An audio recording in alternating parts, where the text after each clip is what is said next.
It's important to keep in mind, though, that historically, pre-Euro-Americans, there was one huge Chinook river. It started in the spring, and it actually, the maximum amount of Chinook were actually probably summer Chinook and early fall. So there was this huge curve and a huge block of that in summer. And we have, through one activity or another of water development, both in the tributaries like the Yakima and on the main stem, we've pretty much cut that core out. Now we've got three little humps, spring, summer, and fall, where before we had this one great big silvery parade. Through our development, we have impacted both the flow, the floodplain activities as far as the habitat and whether we get water up under the floodplain, which we don't very much anymore, and most importantly, temperature. You're looking at spring Chinook. Spring Chinook are smaller river spawners. So they come up the river, and they will come all the way up to the upper Yakima. They will come all the way into the Natchez, but when they want to get close to spawning, within a few days to a week, then they will move out of their holding areas up into the spawning grounds, in this case, on the American River. And then the female digs the red. Now red is, in case of any question, is not the color red. It's R-E-D-D. It's just a Norwegian term that means nest. It's where they lay their eggs. So one or more males will come up. The female will lay in the bottom of the red, and she will deposit part of her eggs. And at the same time, the males release the milky white cloud you see in the videos that contain the sperm, and the fertilization is external, takes place right then when the eggs are just drifting down into the few inches down into the gravel. She digs a while, she makes another depression, covers the first eggs in the process. When she gets ready for the second batch of eggs, and she repeats the process, she releases the pheromones, males come up, they lay the egg, fertilize in the same way. She will do that 5 to 7 times. So the eggs stay in the gravel, they incubate, and sometime around Christmas, the eggs hatch. And about April, they come up out of the gravel. They wiggle through the spaces and come up out of the gravel and start feeding on their own. They will stay in fresh water for a full year. And then the spring of 2012, they will go out to the ocean.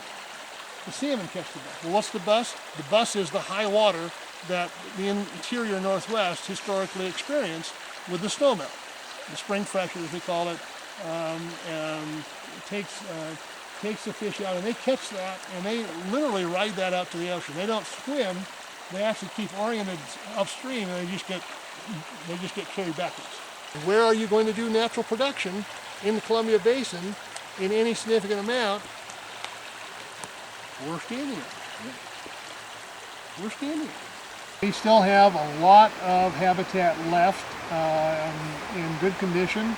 There's a lot of potential in this basin. But it takes a vision as big as the potential. You can't keep eggs at its current level,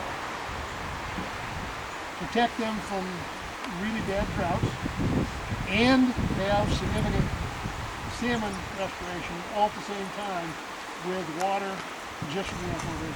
There's only one way, only one place if you're going to get more water to change that equation, and that's from the river to our east. I would get that block of water over from the Columbia. I would unhook the Rosa and the Sunnyside, so that water we had in the Yakima Basin to use for fishers in the Yakima Basin. It would be that block of water.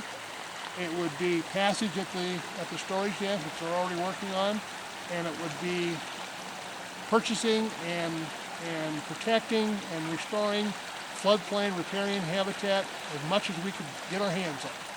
We get the temperature down, and we get that 100 miles back in large-scale production, as well as dependable transportation for summer runs. The whole idea of pumping out of the Columbia and all that,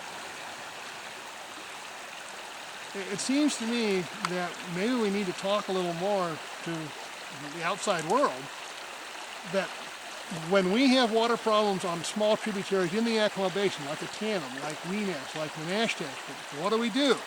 And Cowiche, what do? We forge an answer that basically unhooks those farmers from those little tributaries and bring in Yakima River water.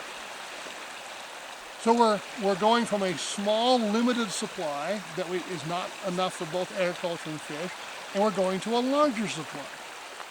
All right, we're doing that in our own basin already. We've already done the same thing we're talking about with the Yakima on the Umatilla. We're also going to do it on the Walla Walla, the same thing. So the pattern's already there. This isn't rocket science, and this isn't even particularly innovative. We're already doing this kind of stuff. So what's the problem here? Okay, ladies and gentlemen, why is this such a big stretch here in the Yakima? It's not a big stretch. We're not even particularly innovative. We're already doing this other places. We didn't invent this. It's important that they model